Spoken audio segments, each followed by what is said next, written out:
Tem um momento específico que eu quero que você tente se lembrar.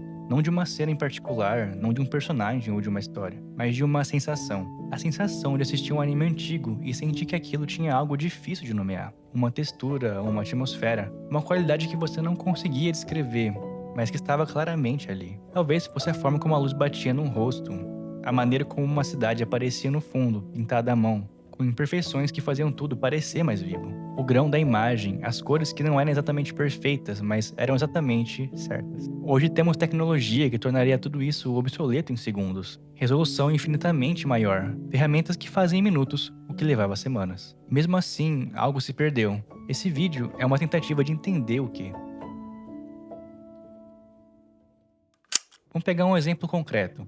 Hunter x Hunter tem duas versões animadas, a de 99 e a de 2011. A versão mais nova é tecnicamente superior em quase tudo, a animação mais fluida, produção mais consistente, menos cortes de orçamento. Mas existe um consenso silencioso entre quem assistiu as duas. O anime de 99 tem uma atmosfera que o de 2011 não conseguiu replicar. O arco de Arc-New especificamente, aquela cidade sombria, melancólica, pintada à mão em celuloide, criava uma tensão que a versão remasterizada, por mais polida que seja, simplesmente não transmite da mesma forma. O mesmo aconteceu com Berserk, o anime de 97. Tinha uma animação imperfeita, às vezes regular, às vezes claramente limitada. Então, o remake de 2016 chegou com tecnologia digital, CGI, tudo que a versão antiga não tinha, e foi recebida como uma das maiores decepções estéticas da história dos animes. Mas como isso é possível? Como uma obra mais antiga, com menos recursos, com limitações técnicas evidentes, pode ser mais bonita do que sua versão atualizada? A resposta não está na nostalgia, está no processo.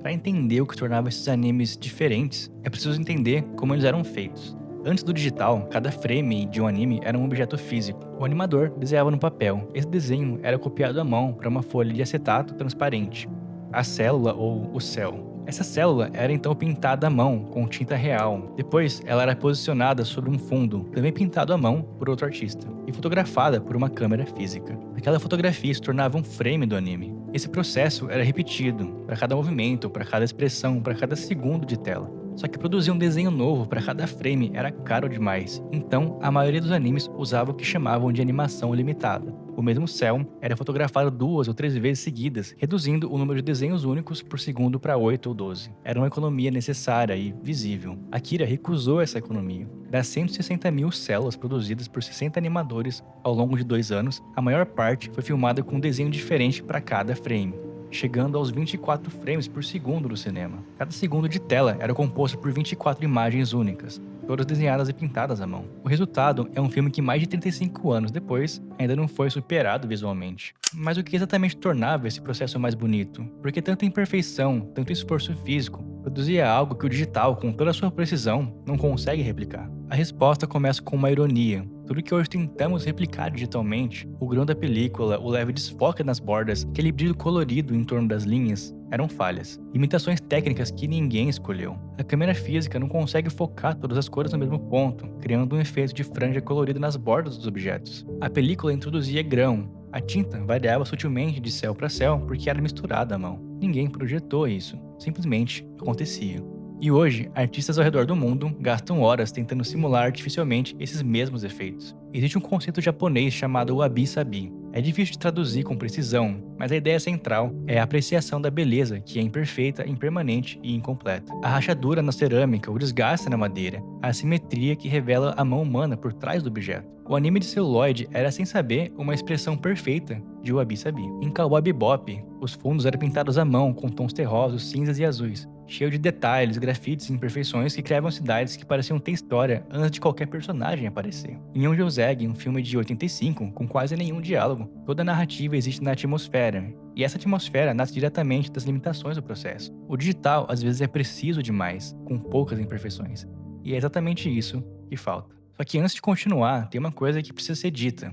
Esse processo todo que eu tô descrevendo tinha um custo real, e eu não tô falando de dinheiro. Animadores intermediários do Japão, os responsáveis pelo trabalho mais volumoso de uma produção, recebiam cerca de 200 ien por desenho, menos de $2 na época. Num episódio padrão com cerca de 3 mil desenhos, você consegue imaginar o que isso significava no fim do mês. Em muitos estúdios, a remuneração ficava abaixo do salário mínimo japonês. 12, 14 horas por dia e 6 dias por semana para ganhar menos que um salário mínimo. Então, quando a gente fala de beleza desse processo, é importante lembrar que ela tinha um rosto humano por trás e que esse rosto muitas vezes estava exausto. Não dá para admirar o resultado sem reconhecer o que custou para produzir. E é exatamente por esse trabalho manual pesado que esse tipo de animação desapareceu. A transição para o digital nos anos 2000 não foi uma escolha estética. Ninguém acordou um dia e decidiu que preferia o visual do computador. Foi uma questão de sobrevivência. A economia japonesa havia colapsado nos anos 90. Os orçamentos se encolheram e a tolerância para a produção lenta e cara simplesmente deixou de existir. Mas vale deixar claro, o digital não acabou com o trabalho exaustivo. O que ele fez foi tornar possível produzir muito mais. Hoje o Japão lança em torno de 200 animes novos por ano, um ritmo literalmente impossível no celuloide. E esse ritmo tem um custo próprio. O animador ainda trabalha 12 horas por dia. A diferença é que agora ele precisa entregar mais. O celuloide não foi abandonado porque era inferior. Foi abandonado porque o mundo que o tornava viável deixou de existir. Com ele, foi embora algo que, como vimos, não é só uma questão de saudade. É uma questão de física, de tinta variando entre frames e de imperfeições que nenhum algoritmo consegue replicar com a mesma honestidade. Dito isso, o digital também criou coisas genuinamente bonitas. Your Name tem paisagens cuidadosamente construídas. Demon Slayer tem cenas de combate com uma fluidez que seria inviável no celuloide. O digital permitiu que estúdios explorassem possibilidades visuais que antes simplesmente não existiam. Então não quero que esse vídeo soe como uma defesa absoluta do passado. É só reconhecimento de que algo específico existiu. Algo que nasceu de um processo único, num momento histórico, que não volta mais. E que vale a pena conhecer, assistir com atenção, pausar nos frames e perceber a textura que está ali. Não porque é melhor, mas porque é irrepetível. Se você quiser encontrar o lugar onde essa estética chegou ao seu ponto mais extremo, onde a beleza do celuloide se encontrou com a liberdade criativa total, existe um nome para isso. OVA, ou Original Video Animation. Nos anos 80 e 90, alguns animes nunca passavam na TV. Eram lançados diretamente em VHS e comprados por quem já sabia que queria assistir, sem grade de programação, sem horário infantil, só o diretor e a sua visão.